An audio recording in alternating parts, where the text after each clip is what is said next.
Bueno, como les había adelantado, CNN en inglés presentó anoche un reportaje investigativo sobre el síndrome de La Habana o los llamados ataques sónicos. El trabajo tenía un título curioso, La Inmaculada Concusión o Contunción. Y tenemos aquí con nosotros a Miguel Cosío, gerente general de America CB Network, que ustedes saben que ha estado siguiendo de cerca este tema desde hace ya ¿cuánto? ¿Cuánto tiempo? ¿2 años lleva eso? No, esto lleva desde el 2017 cuando trascendió y... O sea, 5 años. Lleva 5 años. Tremendo, ¿no? 5 años desde los ataques. ¿Y qué trajo nuevo el Mira, trabajo varias cosas.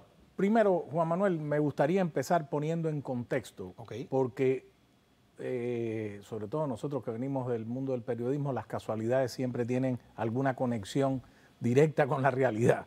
Y el hecho es que la pregunta primera que yo me hice desde que el anuncio salió que CNN estaba trabajando, un muy buen trabajo, debo reconocerlo, que encabeza el doctor Sanjay Gupta, que es el médico correspondent, como dicen, el jefe médico de CNN. Y la pregunta es cuándo sale este programa especial de 1 hora anoche, y se llama La Contusión Inmaculada. Y creo la verdad detrás del síndrome de La Habana, y creo que lo bautizan así, lo nombran así, porque una de las doctoras, una de las científicas que entrevistaron en el programa especial, usa esa frase. Y hay otro científico importante, James Giordano, que es director del Instituto de Biodefensa de los Estados Unidos, que lleva tiempo investigando este asunto, dice que es como si se produjera una herida de entrada y a la salida tampoco dejaría marca, ni a la entrada ni a la salida. Y entonces, efectivamente, es como un golpe que uno pues tiene los padecimientos, las consecuencias del golpe y no deja huella, no deja marca. Entonces, es la aspiración de todos los asesinos. Claro, yo me preguntaba por qué sale esto en este momento y hay varias razones. Las dos principales, a mi juicio, número uno, se cumplieron ahora en el mes de septiembre 5 años exactamente desde que el gobierno de los Estados Unidos decidiera rebajar, minimizar o casi cerrar su misión diplomática en Cuba, dejando pocos oficiales allí. Y dentro de ello, como ha revelado el Archivo Nacional de Seguridad, la CIA haya decidido también, la Agencia Central de Inteligencia, pues sacar a todo su personal. Esa es la razón número uno. Número dos, yo creo que también sale este trabajo cuando prácticamente el gobierno de los Estados Unidos ya ha anunciado, lo trajiste tú a la mesa la semana anterior, que a principios del 2023, del año 2023, pues va a reanudar, en el caso de los servicios consulares completos, todo el tema de las visas y eso. Hemos visto varias medidas que la administración Biden ha retomado desde aquella política aperturista durante la época de Obama, como el tema de los viajes a Cuba, el contacto pueblo a pueblo, etcétera. Entonces, para mí esas razones están unidas. Número dos, y muy curioso para mí, el Archivo Nacional de Seguridad ha desclasificado hace apenas unos días todo lo que había o parcialmente lo que había en relación a lo que se conoció como la llamada señal de Moscú.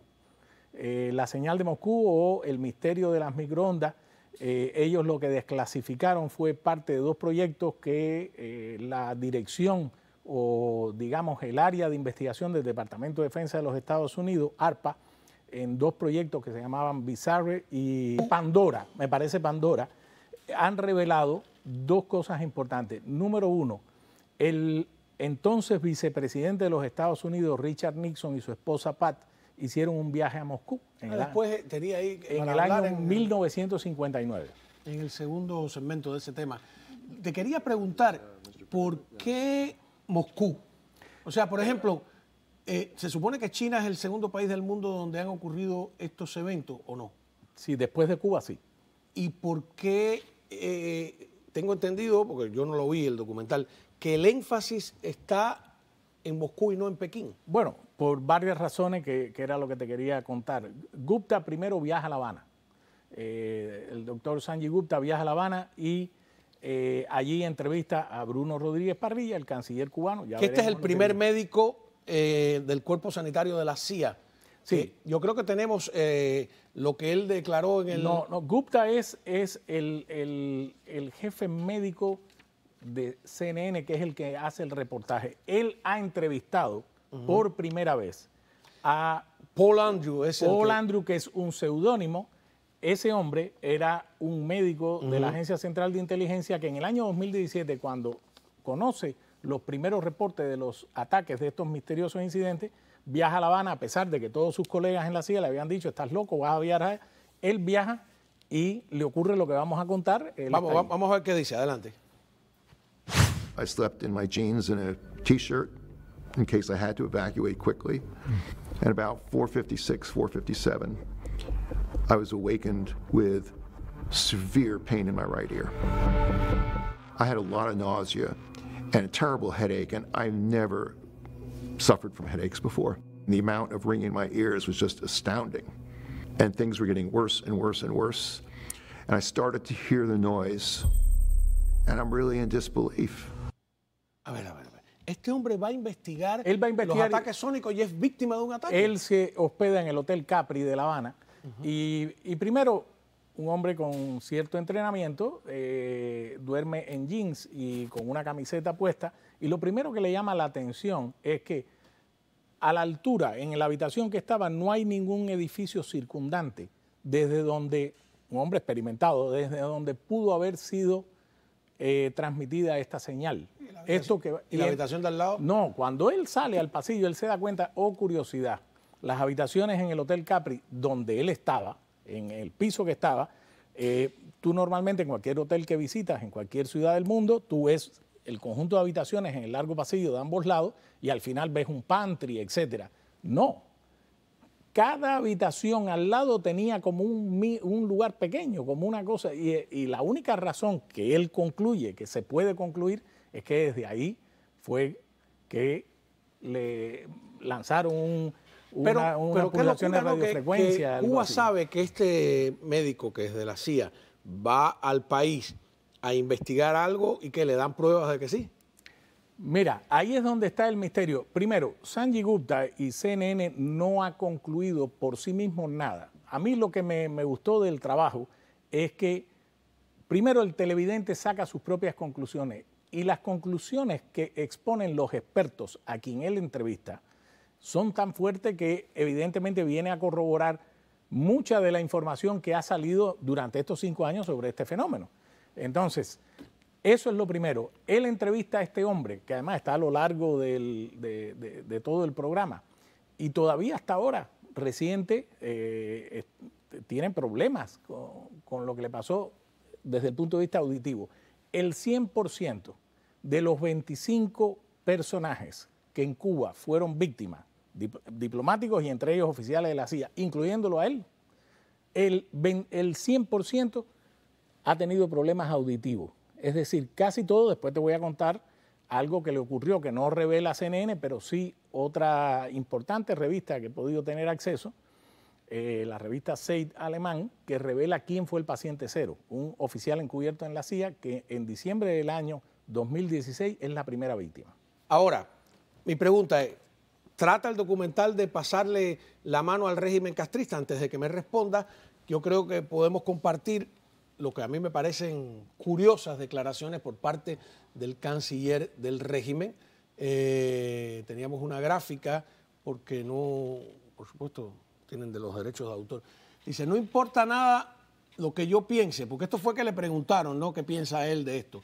O deje de pensar, un ministro de Relaciones Exteriores serio y responsable no debería actuar en función de evaluaciones hipotéticas o personales, sino basándose en datos, reportes oficiales y evidencias. Bueno, es que Sanjay Gupta le pregunta si él cree que el gobierno ruso o algún actor en solitario ruso está detrás de estos ataques. Y a mí lo que me llamó la atención de la respuesta de Rodríguez Parrilla es que él dice, no importa lo que yo piense o deja de pensar. Es decir, él está respondiendo como un funcionario, como un diplomático, como jefe de la diplomacia de la dictadura castrista. ¿Pero qué quiere decir? ¿Que él también tiene ideas propias sobre lo que pudo haber pasado? Eso es lo que me llama la atención. La declaración de Bruno Rodríguez Parrilla habla por sí sola. No importa lo que yo piense o deje de pensar. Lo que importa es que yo le voy a responder a usted como canciller de la dictadura cubana. ¿Le pasa la mano el documental a la dictadura cubana yo y creo le pasa que no. la responsabilidad a Rusia? No, es que yo también, yo que llevo mucho tiempo siguiendo esto, yo creo que los rusos están... Lo digo porque ahora se puede criticar a los rusos porque hay el diferendo con Ucrania. Yo sé. Pero el silencio sobre China me llama la atención. No, por varias razones. Bueno, en el programa especial, Sanjay Gupta entrevista a William Evanina. ¿Quién es William Evanina? En esos momentos, en el año 2017, era director del Servicio Nacional de Contrainteligencia del Centro de Seguridad de los Estados Unidos, una institución. Él dice 3 cosas, a mi juicio, que son demoledoras. Número 1, ¿quién tenía la capacidad tecnológica y la intención de provocar estos ataques con el fin que haya sido? Número 1.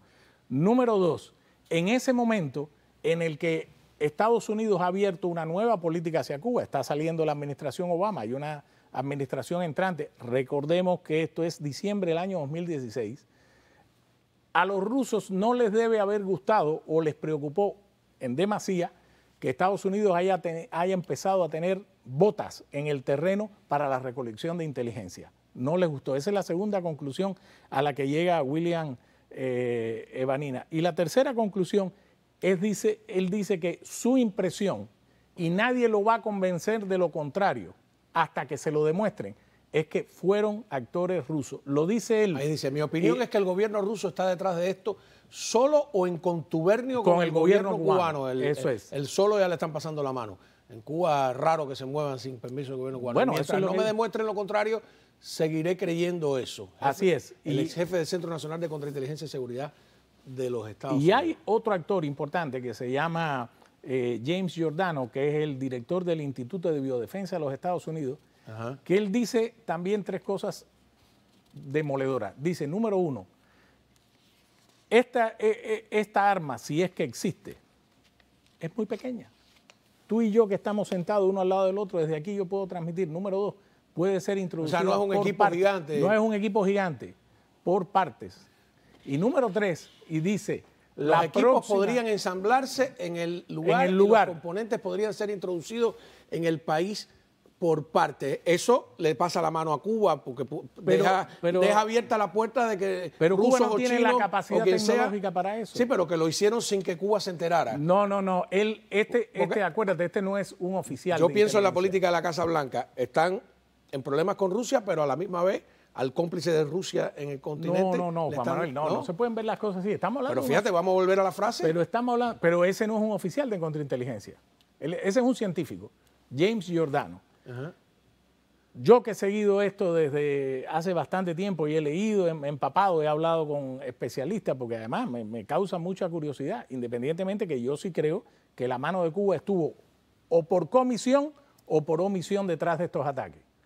Y creo que de cualquier cosa mala que pueda haber en el mundo, el gobierno cubano está en uno u otro campo, por omisión o por comisión. Y él dice esto, William Evanina dice, ¿quién en esos momentos estaba invirtiendo toneladas de dinero en buscar este tipo de tecnología, en comprar este tipo de tecnología? No es un asunto nuevo. Es decir, la manipulación de pulsaciones de radiofrecuencia viene desde los años 60. Hay muchísimos casos. En Moscú, el Departamento de Estado no fue informado que el entonces vicepresidente en el año 59, vamos a hablar Richard de eso. Nixon, vamos a hablar cuando regresemos de eso. Venga. El presidente Nixon y su esposa, que parece que fueron víctimas de un ataque con dosis masiva de radiaciones iónicas en Moscú. Vamos a ver qué revela el reportaje al respecto. También que dice Alisa Farr Griffin, que fue directora de comunicaciones de la Casa Blanca, que dice que sufrió un ataque allí mismo en la Casa Blanca. Ya volvemos.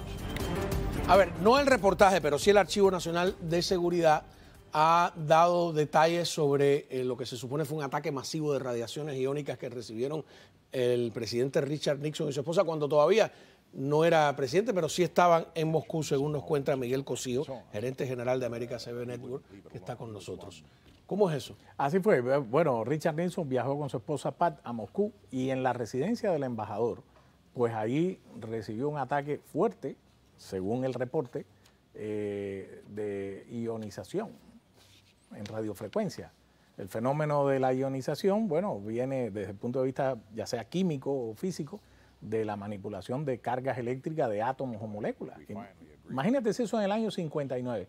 En el año 75 o 76, el entonces embajador norteamericano en Moscú, Walter Sterling, también fue víctima de este tipo de ataques, que cuando se llamó la llamada señal de Moscú, le sangraron los ojos. Bueno, lo tuvieron que retirar. Este fue una de las cátedras del Departamento de Estado. Llegó a ser subsecretario de Estado en aquellos momentos. Es decir, este no es un fenómeno nuevo. La manipulación de pulsaciones de radiofrecuencias electromagnéticas, frecuencias dirigidas, esto no es nuevo. Incluso hay imágenes de cañones iónicos que tú los ves desplazando la nieve, etc. Ahora, que ya la ciencia lo haya llevado a que sean aparatos tan pequeños y que puedan, ¿cuál es el objetivo? La recolección de información de tu teléfono celular, de tu computadora, y que al mismo tiempo te daña el cerebro. Las 25 personas, incluyendo el doctor de la CIA, tuvieron los mismos trastornos. El oído medio, desbalance, náuseas, dolores de cabeza, muchos se han tenido que retirar del trabajo. Me dijo el periodista José Antonio Évora que alguien había pronosticado que estábamos a las puertas, ya hemos visto la guerra de los drones en Ucrania, eso, de la guerra de los cerebros. Sí. Es decir, lo que dice James Giordano, que es director del Instituto de Biodefensa de los Estados Unidos, es que la próxima guerra, la batalla... O sea, hay un instituto para protegerte de la guerra biológica. De la guerra biológica, química, sí. Acuérdate que ahora estamos en la era de las armas nucleares hipersónicas. Los cohetes son muy pequeños y pueden viajar hasta 10 veces la velocidad del sonido. Es decir, cuando tú sientes el próximo campo de batalla es el cerebro. Pero eso me recuerda la novela aquella, El cerebro de Donovan. El cerebro de Donovan, sí. Sí. Pero qué peligro, ¿no? No. Es tremendo, es tremendo. Entonces, llama la atención. De repente tiene un presidente que empieza a hablar disparate. Bueno. Y puede aludir que le han hecho un ataque sónico. Bueno. A lo mejor, qué sé yo, algo de eso. La comitiva del director de la CIA, William Burns, cuando fue el año pasado, creo que fue el año pasado, a la India, uno de sus acompañantes fue víctima de uno de estos ataques. Un oficial de la CIA en Serbia tuvo que ser evacuado también por estos ataques. Mark Polimeropoulos. Ahí tenemos, ¿no? Mark Polimeropoulos, una de las víctimas, que fue un alto jefe de la CIA en Europa, en Moscú, en el año 2017, fue víctima de estos ataques. Dice él que desde entonces no hay un solo día que le deje de doler la cabeza. Todos los días de su vida, desde el año 2017, es decir, hace 5 años. Y te tengo más, el llamado paciente cero, según la revista... ¿Quién es el paciente cero? El paciente cero, es decir, ¿fue en La Habana? El primero fue 29 de diciembre del año 2016, en La Habana. Un oficial encubierto de la agencia que estaba ahí una noche en su casa, siente ruidos, de pronto siente como si alguien le hubiera introducido un lapicero, un bolígrafo, por la oreja hasta el oído, por una de las orejas hasta el oído medio. Él salió, se fue rápidamente de ahí, fue a dormir a casa de su novia, una trabajadora también estadounidense, y estos episodios se le repitieron. Él lo informa al equipo de seguridad de la embajada en La Habana. El jefe de la misión en aquel momento, Jeffrey De Laurenti, tampoco lo reportó el asunto. La tragedia de este tipo es que como no se podía revelar lo que le había pasado, dado su condición de oficial de un servicio secreto, finalmente una amiga logra que lo atiendan en la Universidad de Miami, después creo que va a la Universidad de Pensilvania. El hecho es que 5 años después, este hombre ha tenido que renunciar a la CIA, vive extremadamente en solitario, ha perdido la visión de un ojo, anda con un chaleco con contrapesos, porque pierde el equilibrio, y un perro, y estuvo a punto de suicidarse, si no es por una colega suya de la agencia que lo ayudó en todos los trámites burocráticos para que lo atendieran, una de las víctimas más importantes. Su vida hubiera pasado sin pena, sin gloria. ¿Qué te parece? Y ocurrió en La Habana. Eso ocurrió en La Habana. Entonces vuelvo al punto. Si Cuba participó, por supuesto que es culpable y debería responder a esto. Si Cuba no participó de manera directa y es por omisión, lo mismo. Yo no me creo ese cuento. ¿Hay algo de ¿Sabes qué detalle me hace sospechar a mí totalmente de Cuba? La ironía que lanzaron sobre los grillos.